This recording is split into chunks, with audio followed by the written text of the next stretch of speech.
kung bakit ka nag-a-abroad? Malinaw ba sa'yo? Oo naman. Malinaw na malinaw. Akala ko ba ang gusto mo, makapag-for good sa Pilipinas, mamuhunan? Akala ko ba temporary ka lang dyan? Oo, temporary lang ako dito. Maghintay ka. Hindi ka makapaghintay? Excited? Excited? Kapag titignan ko yung Facebook mo, anong makikita ko? Anong tinitingnan mo yung Facebook ko? Pa-stalk-stalk ka pa? Hoy, wala akong Facebook. Kulat ka sa...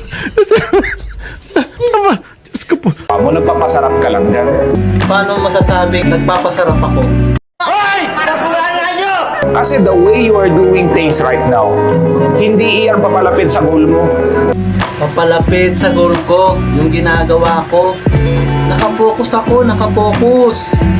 Tingnan mo nga, oh, fokus na fokus, oh, fokus na fokus. Ang aga-aga baka siyansihin ko yung gilagid mo dyan.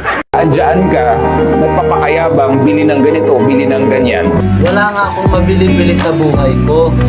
Tapos sasabihin mo, kung ano-ano yung binibili ko.